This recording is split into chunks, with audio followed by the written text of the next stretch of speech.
From New York City, the makers of Clipper Craft clothes for men and more than 1,200 leading retail stores from coast to coast present that immortal character created by Sir Arthur Conan Doyle, the world's most famous detective, Sherlock Holmes, starring John Stanley.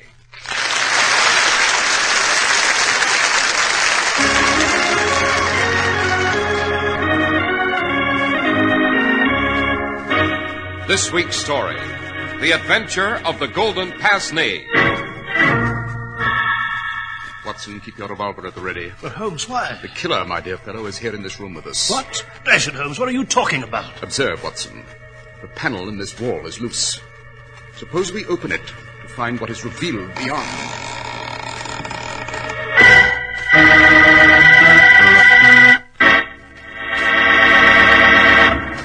We're at the door of Dr. John Watson's study, and we're about to hear another of his adventures with the fabulous Sherlock Holmes. Well, good evening, Mr. Harris. Oh, good evening, Dr. Watson. I hope you have another one of your memoirs available for us tonight. Indeed I have, Mr. Harris. Indeed I have. And it's a very singular adventure indeed.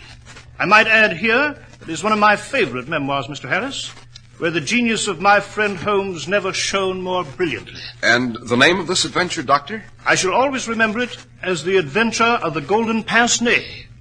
And after you've taken a moment to remind our audience of the merits of Clipper Craft clothes, I shall proceed with the facts of this amazing story.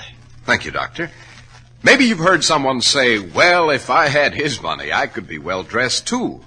But that's not necessarily so, because the amount of money you spend doesn't make you well dressed. It's what you buy, where you buy it, and how well it suits you. You can prove it to yourself. It's as easy as this. Just try on a Clipper Craft suit and see how well it looks on you. And you don't have to pay a fortune for Clipper Craft. A fine new Clipper Craft spring all-worsted suit costs you only $45. And at that moderate price of $45, you get the greatest dollar-for-dollar value in America because you benefit from the unique Clipper Craft plan by which more than 1,200 independent local merchants pool their tremendous buying power to give you the amazing Clipper Craft value, the finest materials, and the very latest in style and color made by master tailors.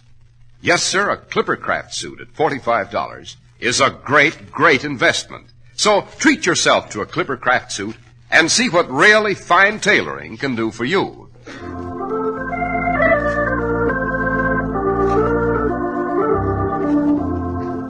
And now, Dr. Watson, what about this adventure of the Golden Pince Nez? Well, Mr. Harris, it took place in the year 1894. And this time, Inspector Hopkins, Holmes's young protege at Scotland Yard, was involved. It began in Kent, at a great, gloomy house called Yoxley Old Place. Here lived a rheumatism-ridden scholar and professor named Conan, a strange and mysterious man. One night, the professor, hobbling about the house on his stick, surprised his secretary, Sergius, in his study. Sergius. Professor Conan. What are you doing at that cabinet? Why, Trying to rob me, tampering with the lock when I came in, weren't you? I was a fool to trust you, sneak thief. Professor Conan, I'm sorry. Get away from that cabinet before I bash your head in with this stick. Yes, Now sir. leave this house. You're no longer my secretary. I'm giving you the sack, you hear, and if you ever come back to Yoxley Old Place, I'll kill you.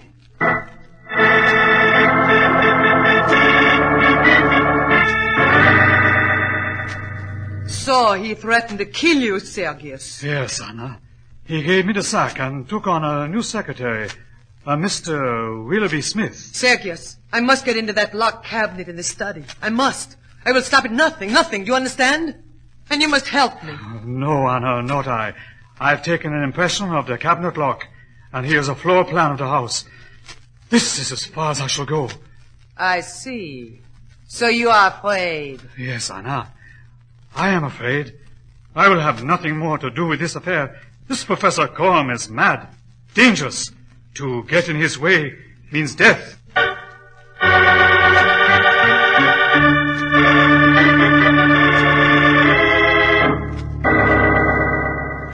Very well, Smith. That is all the dictation I shall give you this evening. You may go. Yes, Professor Conan. But before I go, I've something to tell you. What is it? I was in Chatham this afternoon. The greengrocer told me a woman, a stranger, was inquiring the way to the house here. A woman? What woman? Did he describe her? Why, yes. The greengrocer said she was a foreign-looking woman, sir. Black hair, tall, glasses, a tiny scar on her chin. Then it's she. She's found me at last. One moment, Smith. Yes, sir. How do you know so much about this woman?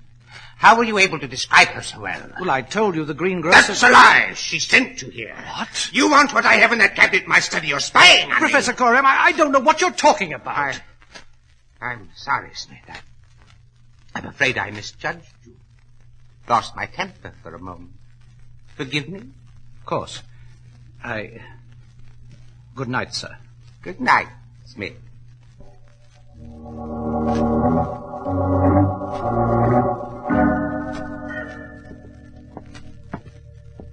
Mr. Smith? Mr. Smith? Yes, Susan? Where are you going, sir, so late at night? Into Professor Coram's study. Oh, Mr. Smith, I wouldn't do that. Indeed, I wouldn't. I've been the professor's housemaid for more than a year, and I can tell you, he doesn't like anyone in his study after dark. I'm just going in to get a book, and the professor's in bed. Maybe he is, and maybe he isn't. But mark my words, Mr. Smith. Don't go into the study. Look here, Susan, suppose you go back to your room and stop giving me advice. I'm perfectly capable of managing my own affairs. But, Mr. Good Smith... night, Susan.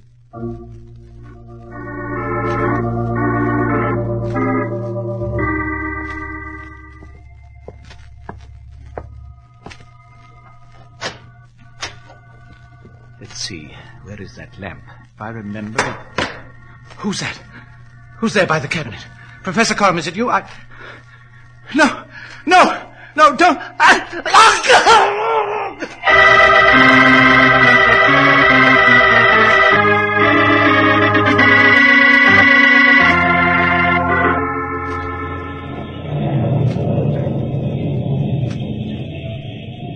Well, Mr. Holmes, that's the entire story.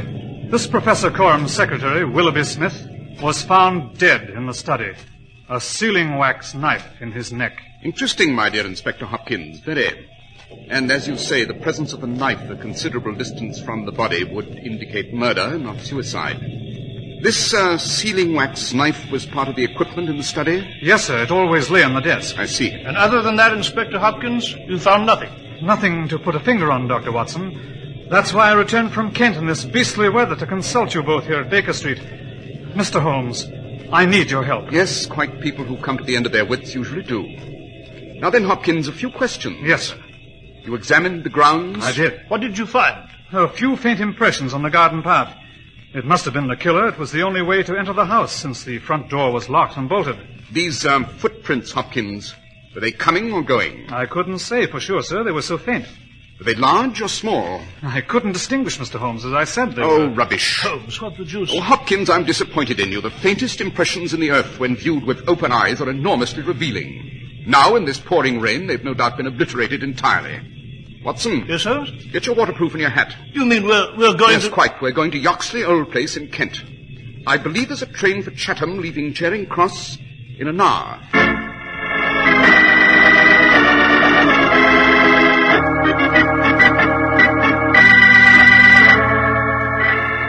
Holmes, look here, along the garden path. There's a narrow border of grass along it, some 6 inches in width. There is indeed, Watson.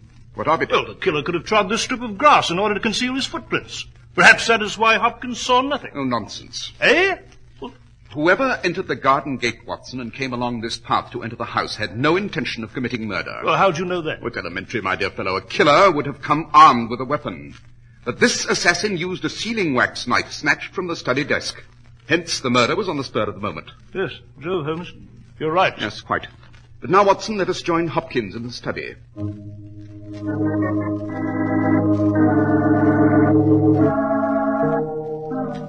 My dear Hopkins, surely you're aware that the dead man, Willoughby Smith, has a pair of glasses clutched in his hands? Certainly, Mr. Holmes. They're his. He must have just taken them off when he was attacked. Well, that makes sense, Holmes. They're just the type a secretary would wear. Pince Nez, black thread. Oh, poppycock. Eh? Give me the glasses, Watson. Let me examine them by the light of the window. Very well. Here you are, Holmes. Holmes, why the deuce are you trying them on? What can you find by... What is it, Mr. Holmes? These glasses tell a story indeed. What story? They belong to a woman. She's of good circumstance, a person well-dressed and refined. She has a thick nose, eyes set close together, a puckered forehead, peering expression, and probably rounded shoulders. Good Lord. How the deuce do you know all that, Mr. Oh, Holmes? it's obvious, Hopkins, obvious. The glasses are dainty and delicately constructed, hence a woman's. They're handsomely mounted in solid gold. Hence the owner is a woman of means and probably fastidious in the rest of her apparel. The width of the bridge is wide, hence a broad nose. And yet the eyes are close together, since I have a narrow face and yet cannot focus my eyes through the lenses. Yes, but Holmes, how do you know this mysterious woman has a peering expression, a puckered forehead, and rounded shoulders, The eh? lenses, Watson, the lenses, they're extremely strong, and since the woman is myopic or nearsighted, it's reasonable to suppose she possesses these characteristics. But come, let's leave this room. Where to now, Holmes? The corridor, Watson. The corridor leading to this room and the professor's bedroom. You may find it extremely revealing. Well, seems to be an ordinary corridor to me. Yes, Mr. Holmes, I'm of a mind with Dr. Watson. Nothing seems amiss here. Indeed? Use your eyes, Hopkins, use your eyes. Observe. This corridor between the garden door and the study is covered with a kind of coconut matting. So, too, is the hall leading to Professor Corum's bedroom. They're exactly similar in nature. Is that significant, Holmes? Very. It means that the killer never left this house. What, Holmes? You mean the killer's here at this moment? Hiding somewhere, perhaps? Precisely, Watson. And now, suppose we have a few words with this mysterious Professor Corum.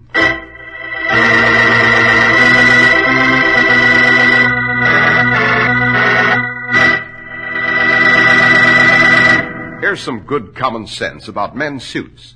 When you buy your new spring suit, don't deal in unknowns. Be sure to buy that new suit from a merchant you know and respect. And also be sure that it carries a label that merits your complete confidence. And that's exactly the sensible practice of thousands and thousands of well-dressed American men. They buy Clippercraft worsted suits at $45 from friendly, respected, independent merchants who give you real value not once in a while, but always. The exceptional quality of Clippercraft clothes is guaranteed by the Clippercraft label in every suit and topcoat. The trademark derived from the staunch Clipper ships that established honest New England quality everywhere in the world. You can always rely on Clippercraft clothes and the store that proudly sells them. That's why men who know insist on Clippercraft clothes bearing the Clippercraft label. So be sure to visit the Clippercraft store in your city. These leading stores in the metropolitan area are proud to add their names to Clippercraft in your suits and topcoats. In Manhattan, Saks 34th, Broadway at 34th, John Wanamaker's men's stores, Broadway at 8th and 67 Liberty Street. In Brooklyn, Abram and Strauss. In Newark, New Jersey, Boulevard Men's Shop, Kresge, Newark. And in Jamaica, the B&B Clothes Shop, 16408 Jamaica Avenue.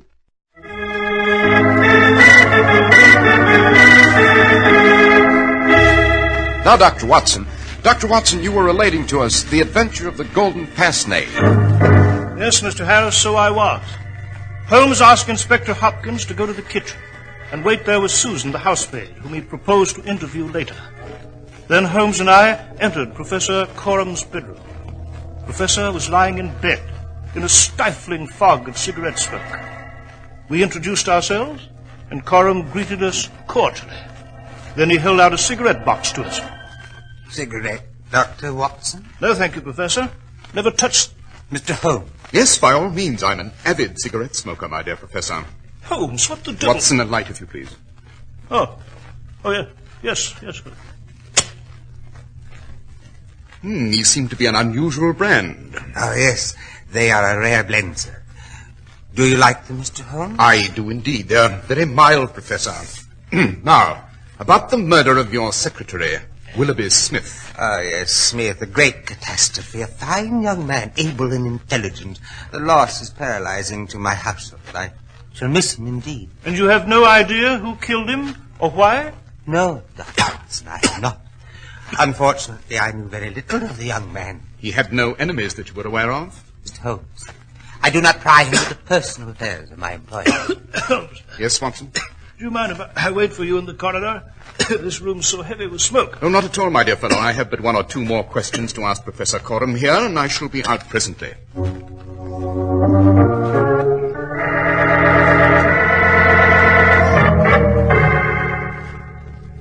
Ah, there you are, Holmes. Yes, Watson. What the deuce has happened to you, Holmes? Why did you tell Professor Coram you were a heavy cigarette smoker? I happen to know you never smoked one of those things in your life. Yet you were in there, puffing away for all you were worth. I was indeed, my dear fellow. I had not one cigarette, but two. I found them both very helpful. In what way? I have high hopes that my new tobacco habit will help me catch a killer. What? Holmes, perhaps I'm obtuse, but dash it, what the deuce has smoking cigarettes got to do with finding a killer? All in good time, my dear fellow, all in good time. Suppose we have a talk now with the housemaid, Susan.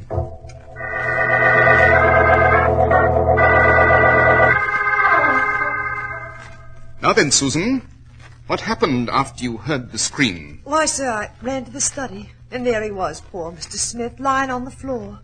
When I got to him, he opened his eyes for a moment before he died, poor lad. And he said something very peculiar. Indeed? What did he say? Well, it sounded funny-like, sir. He said, "The professor, it was she." The professor? It was she? Susan, why didn't you tell me this when I first questioned you? Because I was afraid you'd think me balmy, Inspector Hopkins. The professor, it was she. Well, I must say it makes no sense, the professor being a man and all. On the contrary, my dear Hopkins, it's both a logical phrase and a legitimate observation. It is now clear... Oh. What's that bell, Susan? Why, that's Professor Coram, sir, asking for his dinner. I'd better take it to him at once. I see. By the cutlets you're bringing him on that tray, my dear Susan, I'd say the professor is a man of healthy appetite. You're right there, Holmes. There's enough there for a longshoreman. Susan, one more question. Is the professor a man of variable appetite? Why, yes, sir. So it seems lately, sir. I must say his appetite has increased sharply. Very good, Susan. You may take your tray in now. Yes, sir. Thank you, sir. Well, Mr. Holmes, what do you make of it? It's 1 o'clock now, Inspector Hopkins. We have only to wait an hour until 2. Yes, Holmes? What will happen at 2? Then, Watson, we shall talk to the professor again, and I shall produce the killer.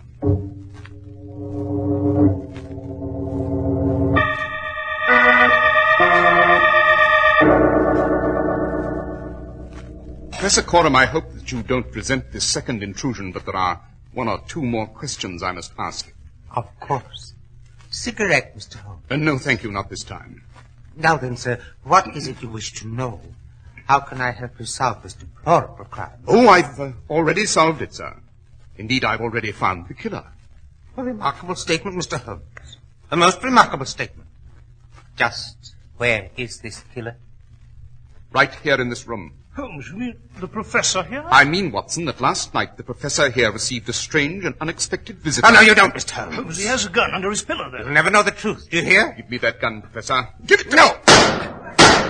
Holmes, thank heaven you managed to wrest the gun away and the shots went wild into the wall. On the contrary, Watson, they almost reached their mark. You see, my dear fellow, the killer is in a recess behind that empty bookcase on the opposite wall. What? That's a lie, you hear? A lie. Is it? Then suppose we see for ourselves. Note, Watson, this bookcase swings outward from the wall.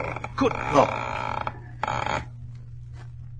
So, you have found me. Holmes, it's a woman.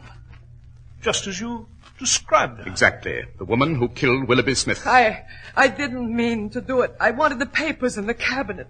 I came to get them, and he walked into the room. It was dark, and he heard me, and then I seized the knife and... Allow me to complete your story, madam. You struck Smith in the neck, dropped the knife, and ran.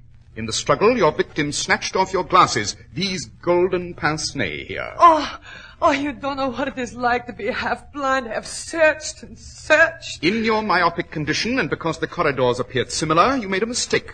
You ran into the professor's room here, instead of through the garden door. Yes, I came for the papers. I had to have them. I had to. What papers? Anna, you fool, be quiet. No, I shall not be quiet. It is you who are responsible, Anatole. Mr. Holmes, you must know the truth, the whole truth. This man is my husband. Your husband? Proceed, madam. He is a Russian, not an Englishman. We were married in Kiev many years ago, and we were nihilists. Revolutionists? Yes, then trouble came, the Tsarist police. My husband here betrayed me to save his own skin. I was sent to Siberia, and he... Silence, Anna! No, I will go on. I met a man in Siberia. I fell in love with him. He's still there. I needed papers to procure his release. But my husband had them in the cabinet in his study. And he would not give them to me out of malice and hatred. Then why did he hide you when you came into the room here? Because if I were found at large and arrested, he knew I would expose him. And I have friends who would cut his throat if they knew. That is why he hid me behind that bookcase, and for no other reason. But now what difference does it make? I have killed a man. I have killed a man, and I think she has a vial in her hand. Stop her. Give it to me. Oh, no! Give it to me. There. That's it. Why didn't you let me die? Why didn't you let me die? Why didn't you let me take the poison? Madam, it is more to your advantage, believe me, to stand before an English court and be judged. Here in our country, unlike yours, we do not subscribe to tyranny or verdict by decree. We have certain rights, and one of them is trial by jury. And in view of the nature of your deed and the motive behind it, there are certain extenuating circumstances. I'm afraid I cannot say the same for Professor Coram here. I have done nothing, and I am not subject to arrest. On the contrary, my dear Professor, you've shielded a murderer, and a moment ago attempted murder yourself. Watson. Yes, Holmes? Suppose you admit Inspector Hopkins. He's waiting outside.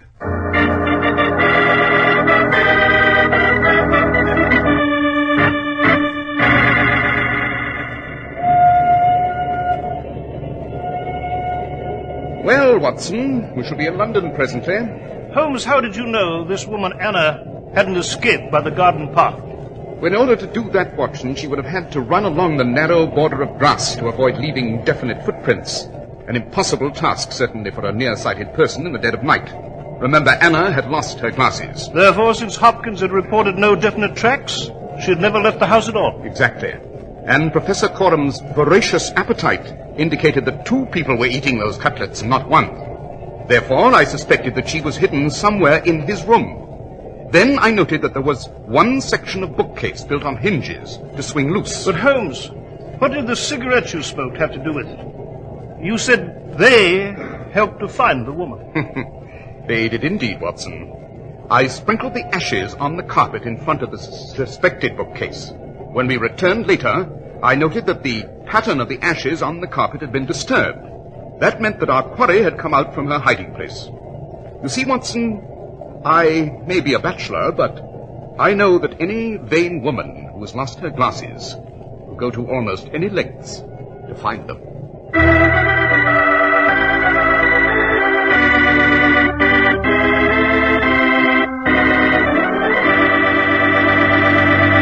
Well, Dr. Watson, that was a very interesting adventure indeed. Yes, Mr. Harris. As I said, it is my opinion that Holmes rose to sheer heights of brilliance on this occasion. And of course he gave the credit to young Hopkins of Scotland Yard. Holmes was the soul of generosity in these matters, you know. Yes, Dr. Watson, I do know. And now, Doctor, what about next week's adventure? Well, next week, Mr. Harris, I shall relate to you the adventure of the blood-soaked wagon. It concerns a grotesque bonfire, a breathtaking chase across the countryside, and one of the strangest crises ever faced by the Royal Mint.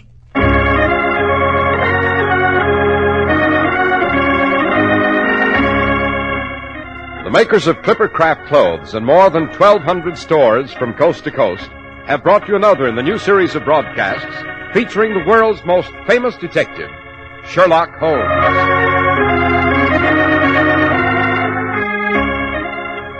Our stories are based upon the character Sherlock Holmes created by Sir Arthur Conan Doyle, and the program is produced and directed by Basil Lochran. Sherlock Holmes is played by John Stanley, Dr. Watson by George Spelvin.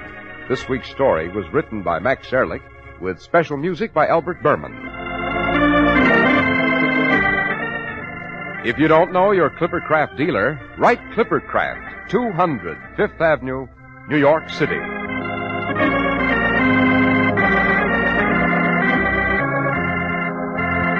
Be sure to listen next week to Sherlock Holmes in The Adventure of the Blood-Soaked Wagon.